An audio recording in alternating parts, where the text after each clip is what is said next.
18 horas. Notícias de Manaus, Amazonas, Brasil e do mundo. Agora na Mix. Legal, 6 horas e 3 minutos em Manaus. Alô você, começando mais uma edição do 18 horas. Alô Karime Leão. Fala, Carlão, boa noite. Muito boa noite pra você também, sintonizado aqui em 100,7. Já começo agradecendo a sua companhia, a sua audiência. Estamos juntos a partir de agora até às 7 da noite aqui no 18 horas. Mix. É claro, hein, que nós estamos sempre contando também com a sua participação pelo nosso WhatsApp, a sua participação direta no programa. Acione aí, participe conosco, 994887592. Valendo também a sua participação para quem assiste, para quem nos acompanha ao vivo pelo YouTube. Manda sua mensagem de texto. A gente quer saber o que você pensa a respeito dos assuntos que a gente aborda aqui no 18 horas.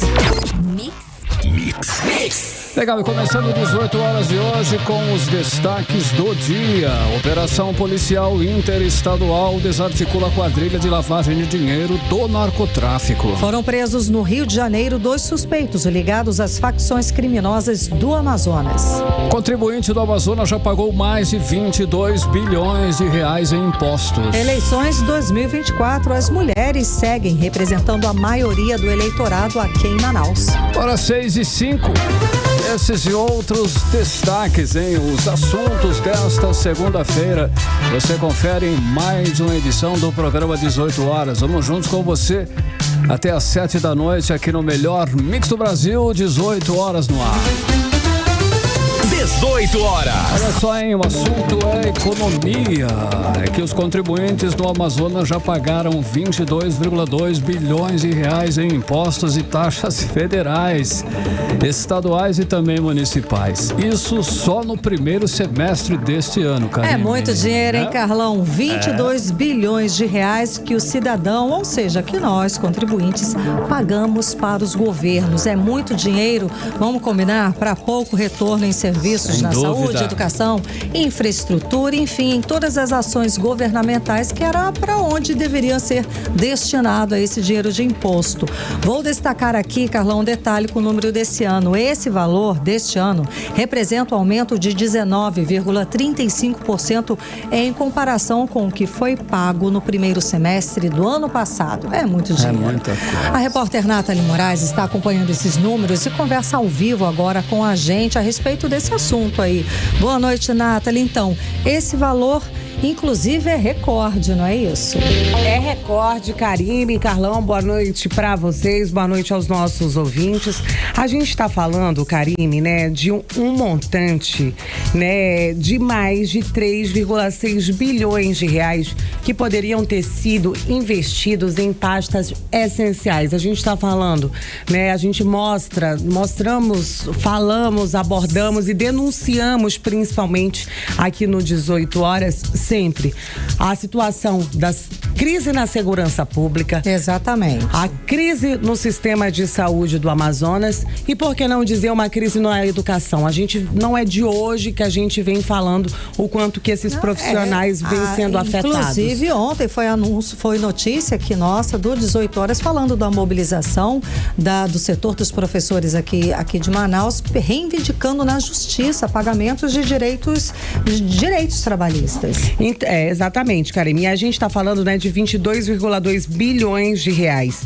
Esse é o montante de impostos e tributos federais, estaduais e municipais pagos por quem? Por mim, por você, nosso ouvinte do 18 horas, por todos nós que somos contribuintes aqui no nosso estado. 3,6 bilhões de reais que poderiam ter sido investidos de uma melhor forma, né, Karime? A gente fala muito dessa situação, que a gente paga tanto imposto, mas onde é que vai parar o nosso dinheiro? Né? Essa é uma pergunta que a gente recebe diariamente dos nossos ouvintes, dos nossos entrevistados, porque realmente é difícil acreditar que o governo recebeu mais de 3,6 bilhões de reais a mais, um aumento de 19,35% 35% a mais do que no ano passado e a gente não vê esse retorno. Não entrega em serviços, isso a gente consegue perceber. Na ponta a gente vê, vai lá, procura um serviço de saúde, conta com a segurança pública, a gente não pode contar, então é complicado mesmo. Exatamente, e aí essa contagem é feita pelo impostômetro. Esse mecanismo, essa plataforma foi criada em 2005 e de lá para cá a Associação Comercial de São Paulo acompanha a arrecadação tributária de todo o Brasil e aqui no Amazonas não é diferente. Segundo o site da Secretaria de Fazenda aqui do nosso estado, a arrecadação de tributos estaduais alcançou aí a marca de 15,5 bilhões no primeiro semestre de 2024, né?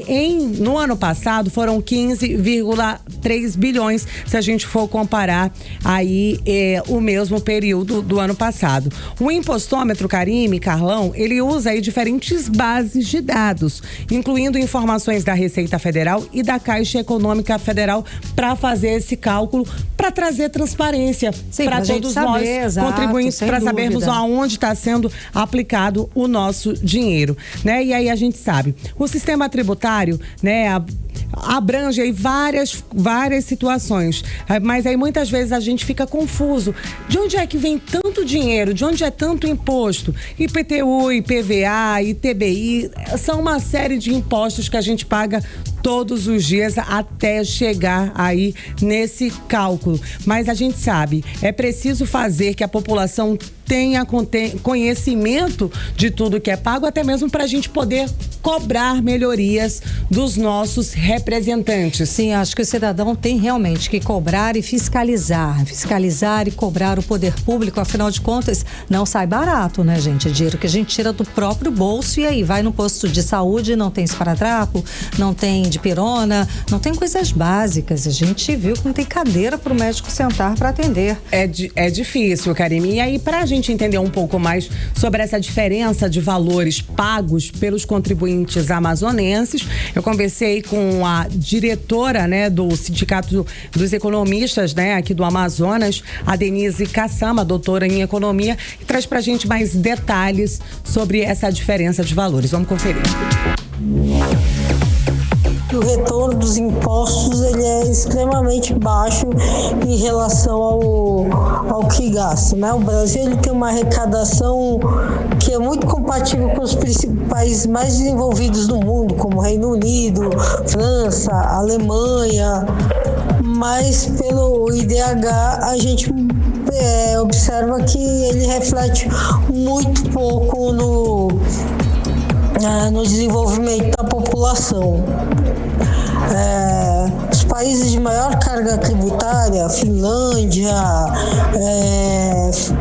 Noruega, os países nórdicos em geral, eles têm uma carga tributária superior à do país. Mas, entretanto, a qualidade de vida é muito superior, né? Você tem saúde de graça e de qualidade, educação de graça e de qualidade, baixos índices de violência, de pobreza, que não o que reflete aqui. 18 horas. Karime e Carlão, nós ouvimos aí a fala da economista Denise Kassama. Só pra gente encerrar, Karime, no ano passado, a carga tributária do governo federal e dos estaduais e municipais chegou aí a 3,52 trilhões de reais em todo o Brasil. É muito dinheiro para pouco retorno. Não, né, não só aqui no estado, aqui na cidade a gente vê que não tem esse retorno, mas em comparação aos outros países do mundo, todo mundo sabe que as taxas do país são vergonhosas, abusivas, são covardes. A gente trabalha meio ano só pagando. Exato, tem só essa pagando. conta. Mais ou menos 4, 5 meses. O trabalhador. São 6 meses, são 6 né? meses praticamente. Por ano, só para pagar imposto. Que todos nós trabalhamos, todo o nosso salário desse tempo, desse primeiro período aí, desses meses, 6 meses do ano, desses primeiros 6 meses, são exclusivamente para pagar imposto, gente. Agora? Eu só acho o seguinte, que agora o brasileiro está muito calminho. Acho que a gente tem que cobrar e fiscalizar mais. 6h13, Nathalie, ficamos assim? Daqui a pouquinho você Nathalie. volta. Valeu, Nathalie Moraes, 6h13, você no melhor mix do Brasil. 18 horas. Olha só, Karime Leão e ouvintes, as mulheres, hein? São elas que vão decidir quem será o próximo prefeito de Manaus no mês de outubro, Karime. Por que, Karime? Então, Carlão, isso o que acontece? É pelo quinta eleição consecutiva, as mulheres aí somam a maioria. Pois é, do eleitorado aqui em Manaus, né? Nós mulheres representamos 52,8% do eleitorado aqui na cidade, segundo o levantamento da Justiça Eleitoral. E Odinei Araújo traz mais detalhes pra gente. As estatísticas da Justiça Eleitoral apontam que Manaus fechou o mês de junho com 1.446.369 eleitores aptos a votar nas próximas eleições de outubro. Nas últimas eleições para prefeito de Manaus, em 2020, o número de eleitores na capital era de 1.331.613 eleitores. Pelos números do Tribunal Regional Eleitoral, as mulheres novamente é quem vão decidir quem será o próximo prefeito da capital. O perfil do eleitorado da cidade aponta que são 763.663 votos femininos, ou 52,80% do total de eleitores. Já os homens representam 682.706 votos, ou 47,20%. Para Afrânio Soares, especialista em pesquisas eleitorais, uma média de 20% desses eleitores aptos a votar não devem comparecer às urnas no dia 6 de outubro. Existe uma abstenção também, que é histórica, na casa de 20% a 25%.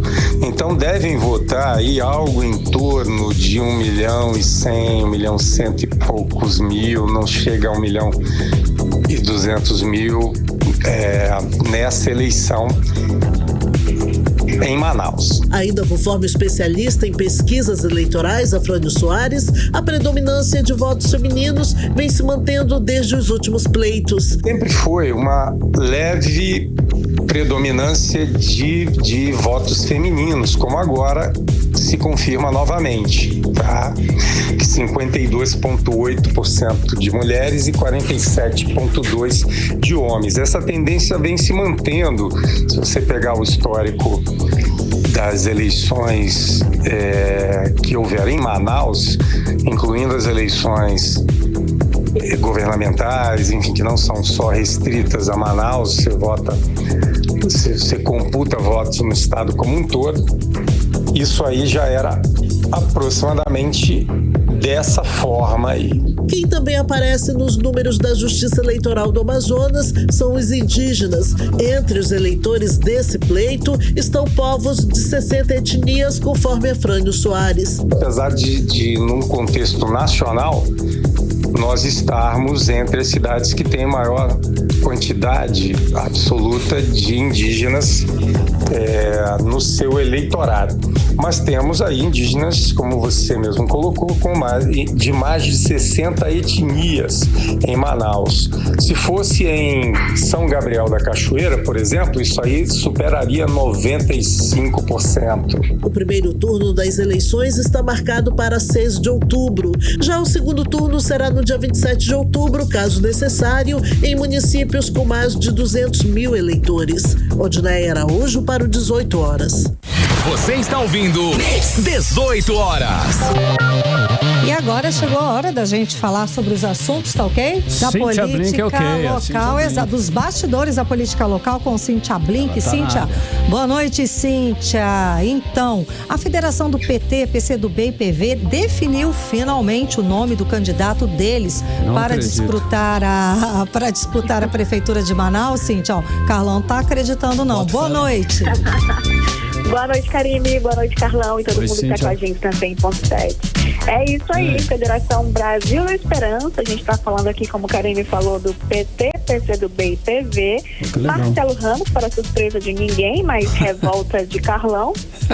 E temos aí como vice dele, esse nome já não está confirmado, mas eu tenho aqui em bastidor, a Tanara Lauschener.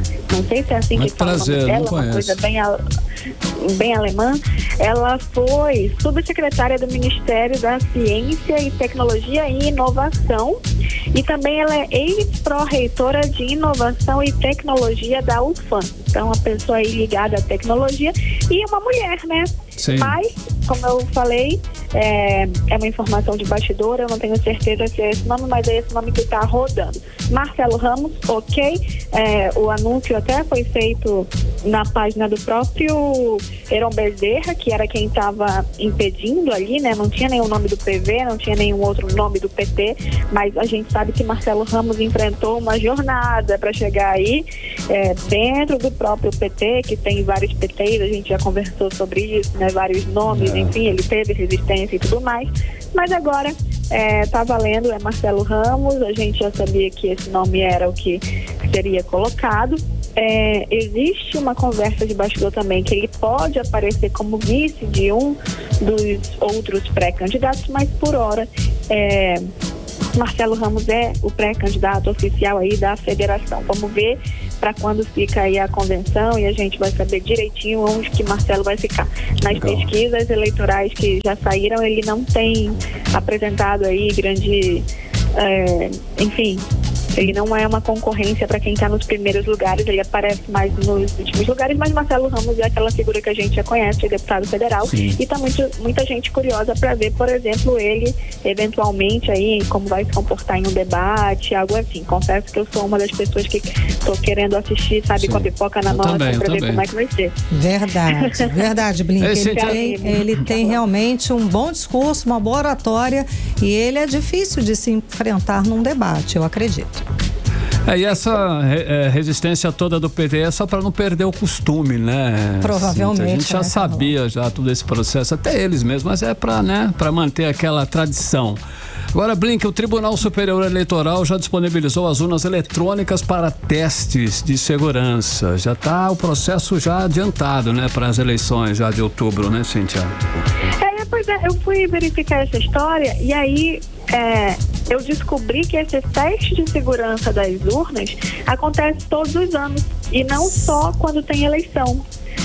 E esse ano está acontecendo mais uma vez. É uma rotina da tecnologia do Tribunal Regional Eleitoral do Amazonas, mas enfim, todo o Brasil funciona assim. E o que a gente pode dizer também é que já está tendo teste e treinamento de mesários no interior do estado. Já tem 2 semanas que está ocorrendo. Aí por que tão cedo, né? Por que tão adiantado da hora ali da eleição? Porque o Amazonas tem a particularidade que tem de ter grandes distâncias, de o acesso não ser fácil, além de ser grande a distância, o acesso é difícil, né? Só tem ali pelo rio ou pelo ar, enfim. Então, o TRE aí correndo para entregar uma eleição como todo ano, que tem que acontecer no Brasil inteiro, mas o Amazonas, ainda que tenha particularidades diferentes, ele tem que entregar igual todo mundo. Sem dúvida. Blink, a pré-candidata Maria do Carmo Cefair do Partido Novo, ela falou sobre o projeto do monotrilho, esse projeto paralisado desde 2012, não é isso? Desenterrou o monotrilho, né? Olha aí. Pois é, pré-candidata do Novo, Maria do Carmo Cefair, ela falou aí sobre esse polêmico projeto do monotrilho que foi paralisado lá em 2012, mas ela fez uma live no dia de ontem e falou sobre mobilidade urbana. Ela focou a live nesse tema, que aliás costuma ser tema central quando o assunto é a Prefeitura de Manaus, né?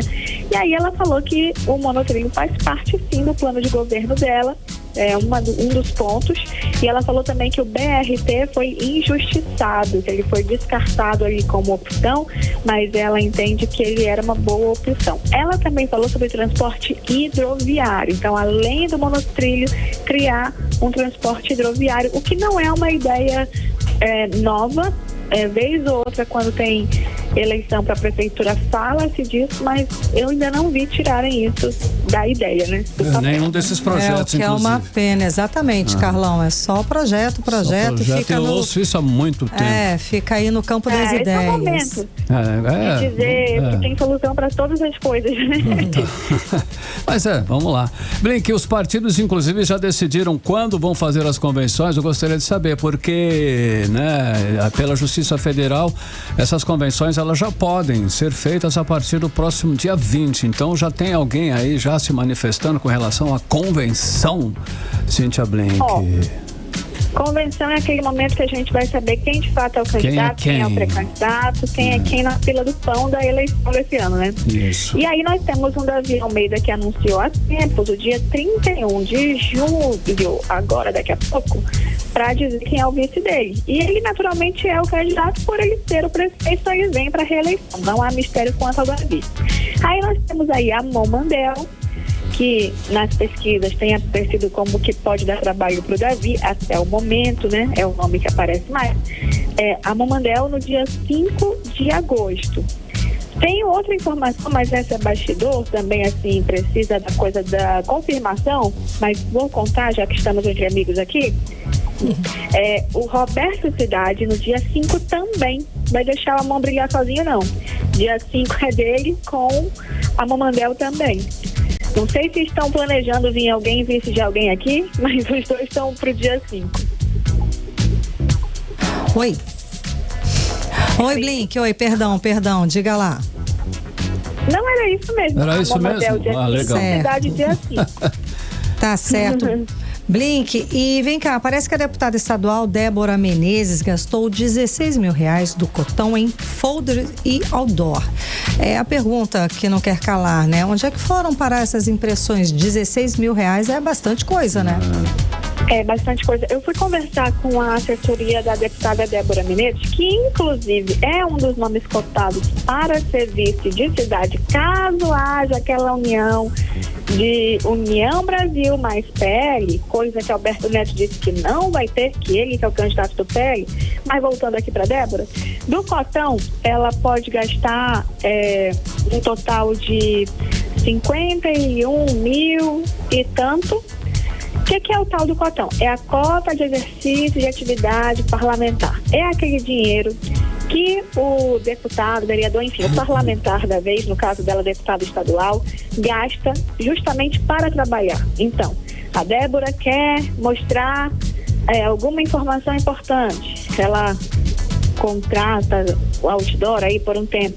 Ela faz isso com o dinheiro que tem, depois ela passa essa despesa para a Assembleia Legislativa e a Assembleia vai ressarci-la porque ela estava gastando dinheiro para trabalhar. É assim que funciona o cotão.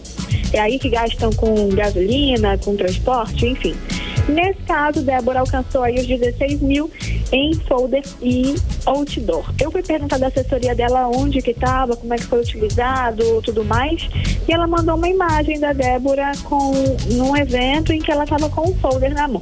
Agora, se tudo foi utilizado dessa maneira, não sei dizer. O que a resposta ali da assessora foi, ela usou esse dinheiro para isso porque está disponível para isso. Aí eu disse, então tá bom, então tá certo. Então, simples assim, né? Eu vou responder, né? É isso aí. Que o recurso é para isso, é para folder, é para outdoor, é para coisa informativa. Então ela usou, é para gastar, então ela tá gastando. Beleza. E a Débora usou, gente, quase que todo o valor, tá? Tá sobrando só R$ 328,25. Não foi tudo em outdoor, teve ali consultoria jurídica, consultoria de assessoria de comunicação, compra de combustível e tudo mais, mas teve esse gasto aí com folder que chamou a atenção. Deixa eu contar só mais uma coisa, mas claro. Tem uns minutinhos rapidinho. Tem, pode falar. O TRE, que a gente falou dele agorinha, ele vai fazer uma reunião com o pessoal das pesquisas, dos institutos de pesquisa e os partidos. Por quê? Tá rolando muito disso. Saiu uma pesquisa aí, um tempinho depois vai na justiça e fala, olha só, tá errada a pesquisa aqui. E aí, o desembargador João Simões, que é o presidente do TRE, vai fazer uma reunião com os institutos de pesquisa e os partidos e vai se lavar uma roupa suja ali para entender o que está acontecendo. Olha aí. Todo mundo vai poder falar. Isso vai ser naquela sala lá de combate à desinformação. E aí eu soube de bastidor que já tem dono de instituto aí chateadíssimo, mandando áudio com ameaça e tudo mais. Mas isso eu conto melhor amanhã, tá? Eita, quero ouvir essa, hein, Cíntia? Ok, tá Valeu, combinado. Cíntia, Amanhã você volta. Até amanhã. Até amanhã. 6h27, você no melhor mix do Brasil. 18 horas. Olha só, hein? Hoje teve mega operação reunindo policiais civis de 5 estados para prender suspeitos e lavar dinheiro para as facções Comando Vermelho e Família do Norte. Carlão, a operação foi coordenada pela Delegacia de Combate às Organizações Criminosas e Lavagem de Dinheiro do Rio de Janeiro. Os principais alvos foram os traficantes do Amazonas, Caio Cardoso dos Santos, conhecido como Mano Caio, e Silvio Andrade Costa, o Silvinho, que estariam se escondendo no Complexo da Maré, no estado do Rio de Janeiro. Olha, a ação faz parte da segunda fase da Operação Rota do Rio e foi deflagrada simultaneamente no Rio de Janeiro, Paraná, Santa Catarina e São Paulo e também aqui no Amazonas. As polícias civis do estado cumprem 26 mandados de prisão. As investigações revelaram um elaborado esquema de lavagem de dinheiro que envolvia empresas de fachada. O esquema envolvia depósitos bancários em contas de pessoas jurídicas localizadas principalmente em regiões de fronteira aqui do Amazonas. E olhem, as pessoas físicas e jurídicas envolvidas no esquema atuavam para as duas facções, movimentando grandes quantias do tráfico de drogas, Karine. E quem tem mais detalhes a respeito desta mega operação é a repórter Nathalie Moraes, que volta a conversar ao vivo aqui com a gente. Boa noite mais uma vez, Nathalie. Então, ao todo, quantos mandados de prisão foram cumpridos aqui no Amazonas, Nathalie? Boa noite mais uma vez, Karime. Boa noite, Carlão. Boa noite, ouvintes do programa 18 horas. Karime, só aqui no Amazonas, 9 suspeitos foram presos preventivamente. Outros 2 foram presos em São Paulo e 1 no Rio de Janeiro. Além das prisões, foram apreendidos 2 veículos de luxo registrados nos nomes dos alvos, uma arma de fogo, além de inúmeras munições. Essa operação ela foi realizada nos estados do Rio de Janeiro, Amazonas, Paraná, Santa Catarina e também no estado de São Paulo. Essa é a segunda fase da Operação Rota do Rio e mirou nos criminosos das comunidades Parque da União e Nova Holanda. Essas comunidades, Karime, quem está ouvindo agora, meu Deus, mas onde fica isso? Essas comunidades são comunidades conhecidas no Complexo da Maré, na zona norte do Rio de Janeiro.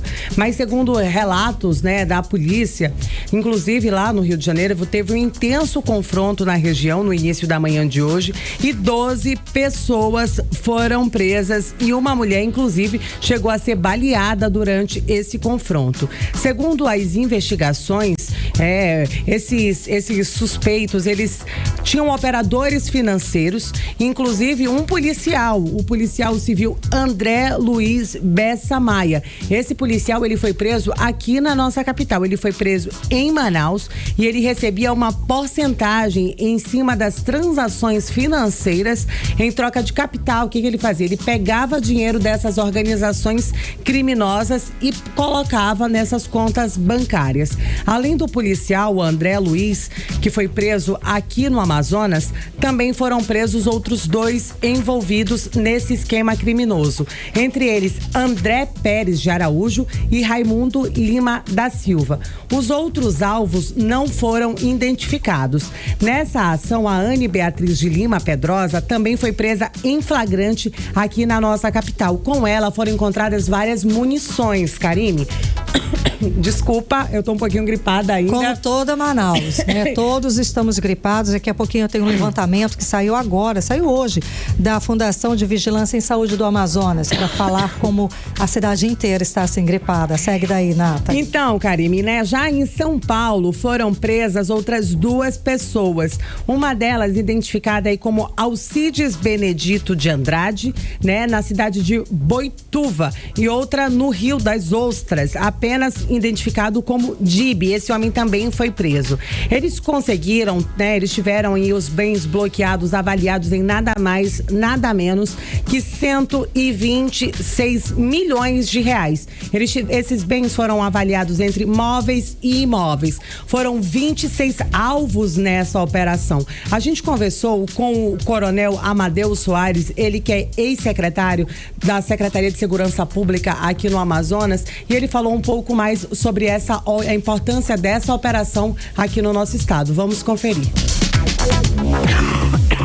Já passou da hora dos 3 entes federativos adotarem uma postura de ocupação dos rios da Amazônia, especificamente os que fazem fronteira com esses países. E aqui podemos listar o Rio Solimões, podemos listar o Rio Içá, o Rio Japurá, o Rio Negro.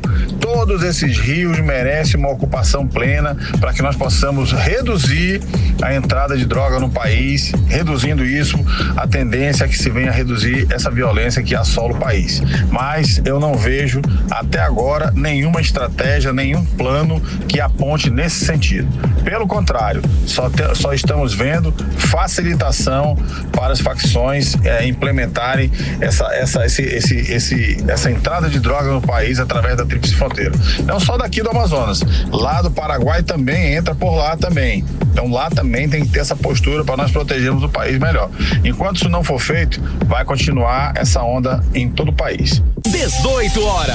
Karime, Carlão, ouvintes, né? Nós ouvimos aí a fala do coronel Amadeu Soares, ele que é ex-secretário da Secretaria de Segurança Pública aqui do Amazonas. Mas só que hoje, Karime, teve uma coletiva de imprensa lá no Rio de Janeiro, né?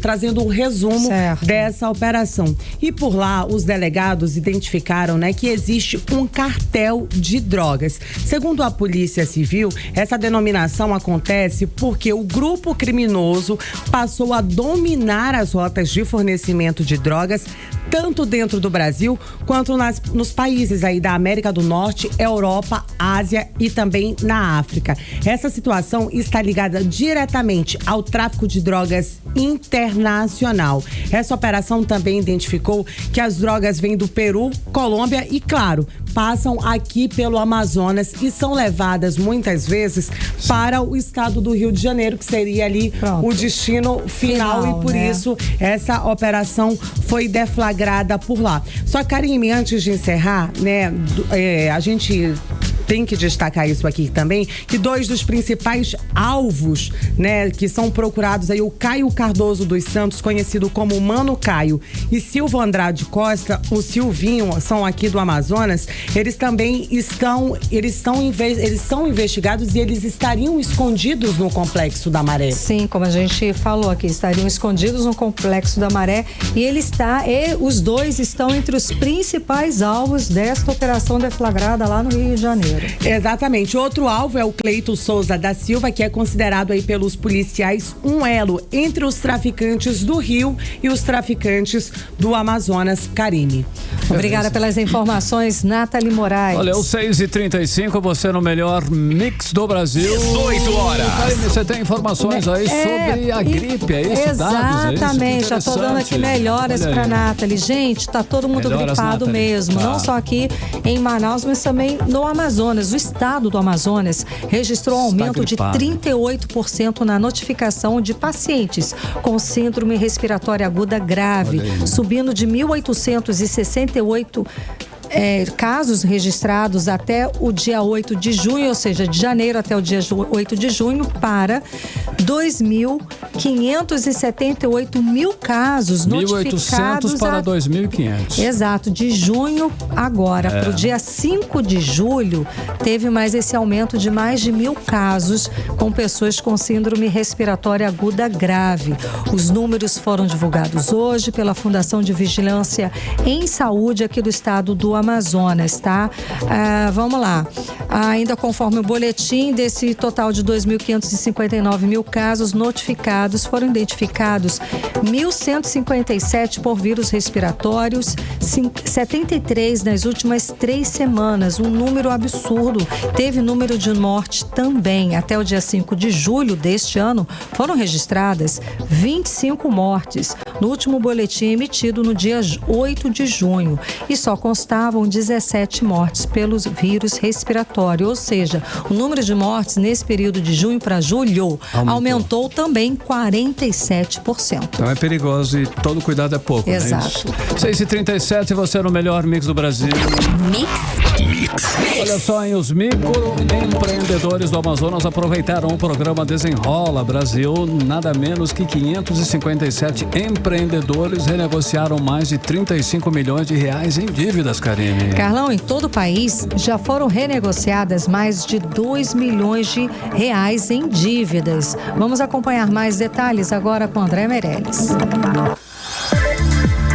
567 empreendedores amazonenses renegociaram mais de 35 milhões e meio de reais em dívidas por meio do Programa Federal Desenrola Pequenos Negócios.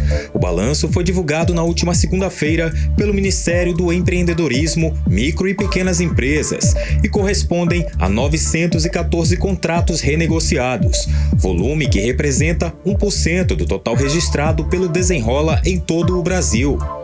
Até o último dia 2 deste mês, de acordo com o Ministério, o volume financeiro renegociado em todo o país alcançou 2,4 bilhões de reais. Ao todo, 69.635 contratos passaram por renegociação, beneficiando 42.216 clientes. Segundo a pasta, o volume financeiro negociado registrou crescimento expressivo ao longo de junho. No levantamento do dia 12 de junho, o total renegociado era de 1,25 bilhão de reais. No dia 24 de junho, o valor aumentou para 1,68 bilhão de reais. Nos últimos dias do mês, o total renegociado chegou a 2,48 bilhões de reais, aumento de 70% desde o início do programa. A economista Michele Aracati analisa que a renegociação de dívidas é uma oportunidade para o empreendedor voltar a ter crédito e se reeducar financeiramente. Busque sempre aprender mais e se qualificar, fazer cursos, aprender com outros empreendedores. Outra dica é fazer contas, colocar as coisas no papel, visualizar a partir disso, porque no papel tudo parece ficar muito mais claro. Outra dica, evitar pagar juros e multas quando você paga as contas fora do dia do vencimento. Então não deixe vencer suas contas para que você não pague juros e multas. Outra dica, evitar parcelamentos longos e também buscar negociar com seus fornecedores. Para aderir ao Desenrola Pequenos Negócios, o microempreendedor ou pequeno empresário deve entrar em contato com a instituição financeira onde tem a dívida.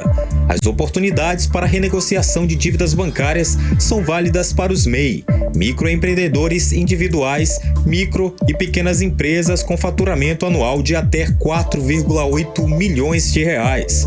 Já as dívidas elegíveis são aquelas não pagas até o dia 23 de janeiro de 2024, sob a proposta de permitir que os empresários obtenham recursos necessários para manter suas atividades.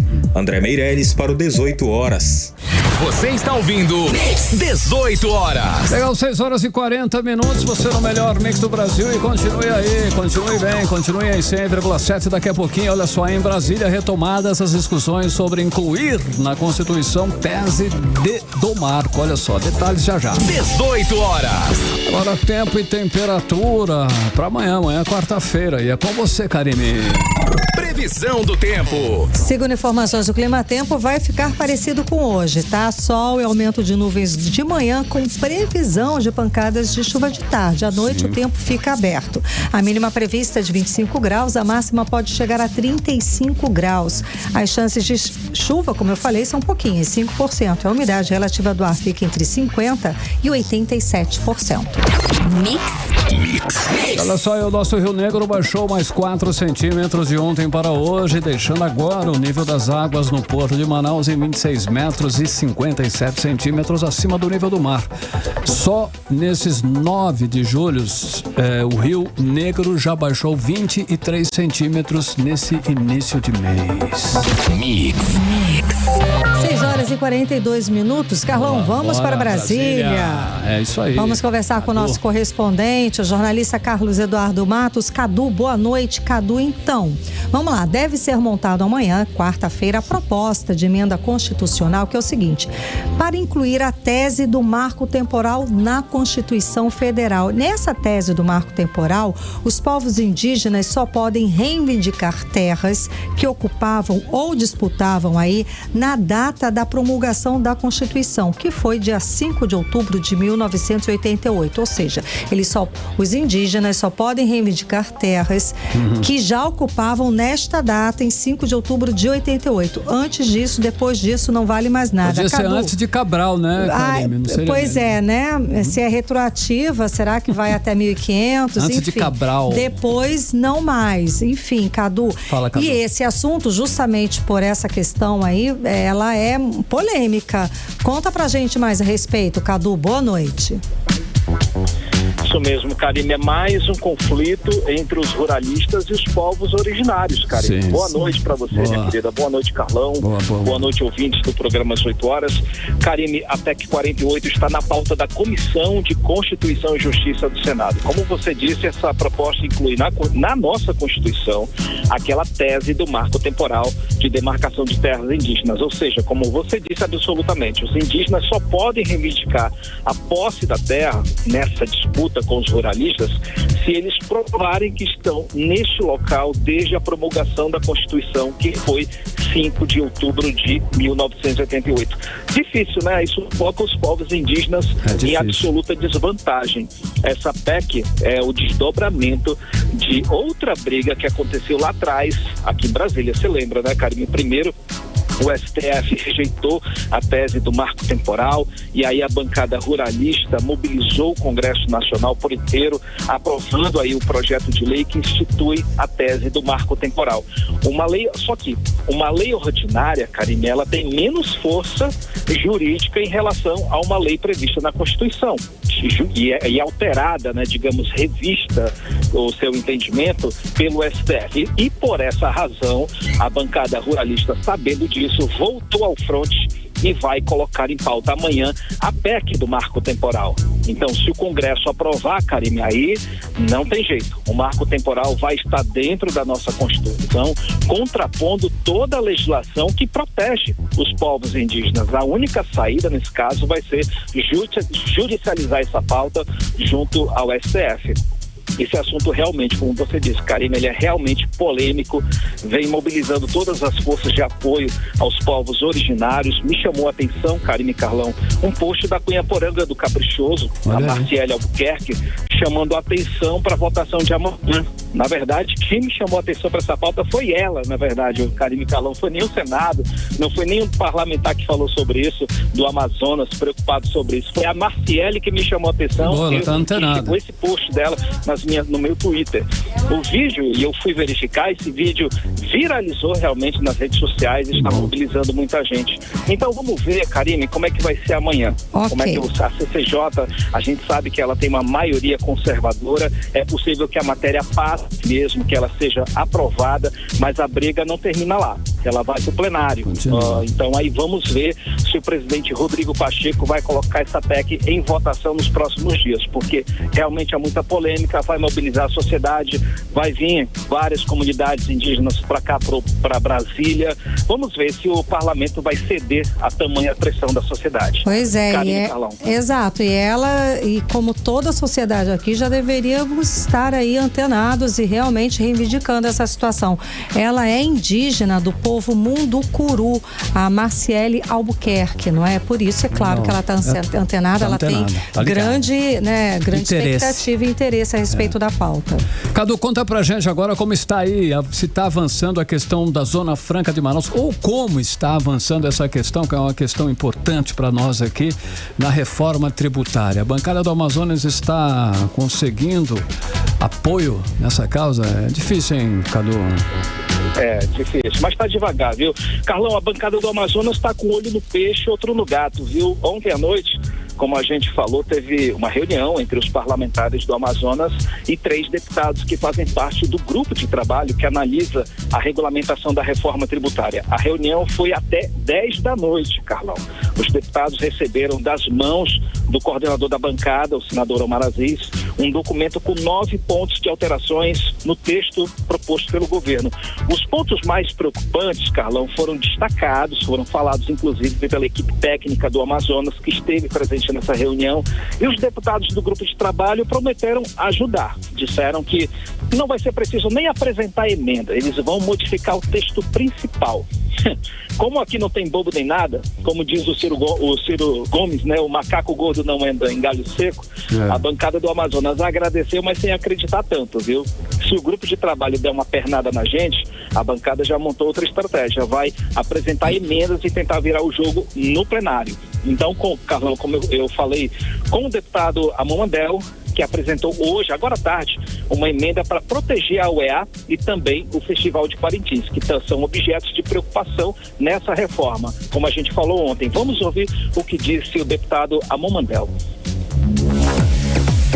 Eu consegui me reunir com o presidente da Câmara dos Deputados, Arthur Lira, e com outros deputados, como o deputado Reginaldo Lopes, e costurei ali um acordo com o presidente da casa para que pelo menos um dos 9 pontos apresentados pela bancada federal do Amazonas fossem acatados. O ponto que eu consegui é a emenda ali que diz respeito ao artigo 450A desse projeto de lei complementar que trata da reforma tributária, que é o que fala ali das contrapartidas. O que isso quer dizer? Quer dizer que a Universidade do Estado do Amazonas, o Festival de Parintins e uma série de outras iniciativas no Estado do Amazonas que dependem dessa verba aí, que vem do Polo Industrial de Manaus, da Zona Franca de Manaus, fossem salvos. 18 horas.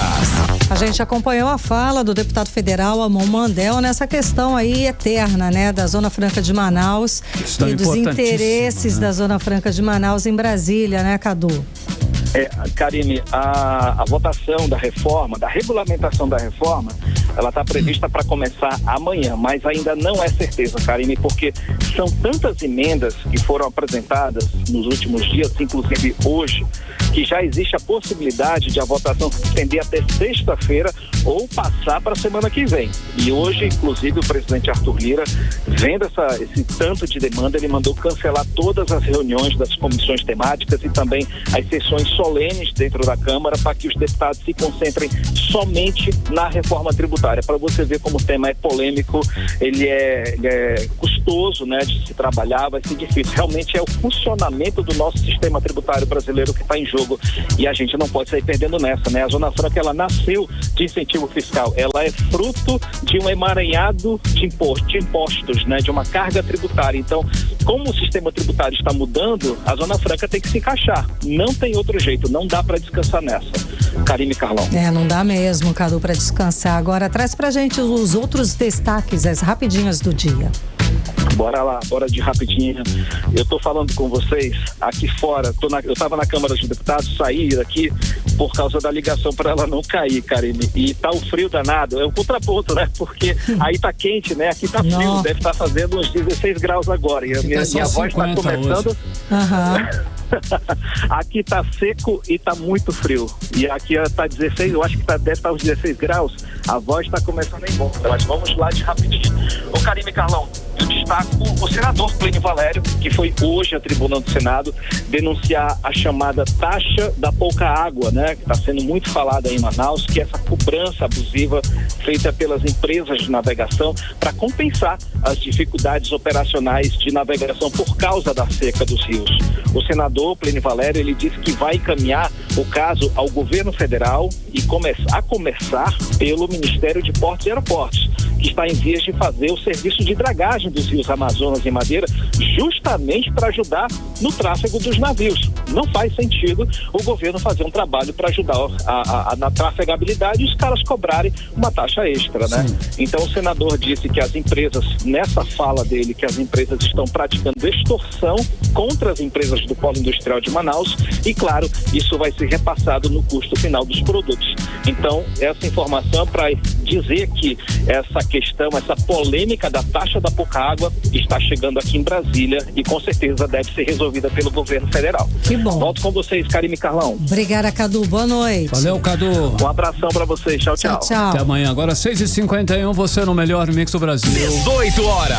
Olha só, o Ministério Público do Amazonas fez recomendação ao município de Canutama para o enfrentamento da estiagem em 2024. Entre as medidas preventivas para o período está o controle de preços de itens essenciais. Olha aí. Carlão, para evitar aquele aumento abusivo também. Com isso, Canutama se junta a outras cidades como Benjamin Constant, São Gabriel da Cachoeira, Atalaia do Norte, Manacapuru, que foram orientadas todas essas cidades a adotar medidas preventivas durante a seca deste ano. A repórter Nathalie Moraes está acompanhando esse assunto e volta a conversar ao vivo aqui com a gente. Então, Nathalie, boa noite mais uma vez. Quais são essas medidas que o Ministério Público está recomendando para esses municípios que já começaram a ter problemas com a seca dos rios? Boa noite mais uma vez, Karime. Boa noite, Carlão. A gente sabe, no ano passado a gente teve quase 600 mil famílias afetadas de forma direta por conta da estiagem, por conta da seca. E aí agora as entidades, os órgãos têm se antecipado quanto às medidas e agora o Ministério Público encaminhou a vários municípios, entre eles ao município de Canutama, que sejam adotadas medidas quanto ao meio ambiente e à educação, para que iniciem principalmente campanhas de conscientização voltadas, por exemplo, ao uso racional de água, a não utilização de queimadas em domicílios localizadas, sejam eles nas áreas urbana ou rural, além de um planejamento de atuação em relação ao crescimento dos casos de problemas, que a gente sabe. No ano passado a gente ficou meses, praticamente 3 meses, debaixo de uma nuvem densa de fumaça, e é exatamente sobre isso que o Ministério Público vem alertando. A promotoria expediu aí uma convocação de uma reunião com o gabinete de gestão do município de Canutama para ativar aí um plano de contingência. E esse plano de contingência, Karime e Carlão, também está avaliando os preços de produtos de remédios, água, medicamentos, alimentos, tudo para que não haja uma cobrança abusiva durante o período mais crítico da estiagem. A gente ouviu a promotora Marcele Cristine Figueiredo, ela que é promotora do Ministério Público em Manacapuru e também responde aí pelo município de Canutama. Vamos conferir. Entre as recomendações constam a possibilidade de convocar reunião com o Gabinete de Gestão Institucional a fim de considerar e deliberar a antecipação da ativação de um plano de contingência, fazer levantamento de preços de atuais de água, alimentos, medicamentos junto aos comerciantes locais, a fim de possibilitar o adequado controle de abusos durante o período de estiagem, realizar campanhas de conscientização da população em relação aos efeitos decorrentes da estiagem, elaborar programas de incentivo aos comerciantes locais de natureza fiscal, tributária, objetivando que contribuam para o enfrentamento dos problemas da seca, com condutas preventivas, tais como estocagem de água e gêneros alimentícios. 18 horas.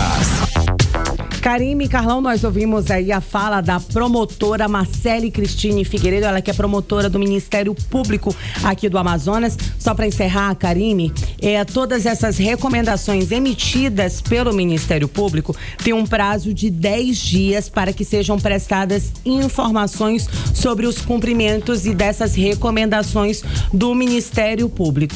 Além de Canutama, outras recomendações similares a essas que nós ouvimos aí da promotora foram encaminhadas também para os municípios de Benjamin Constant, São Gabriel da Cachoeira, Atalaia do Norte e Manacapuru. Conforme a gente falou aqui. Muito obrigada, Nathalie Moraes, pelas informações. Boa noite. Até amanhã agora. Até amanhã. 6h56, você no melhor mix do Brasil. 18 horas.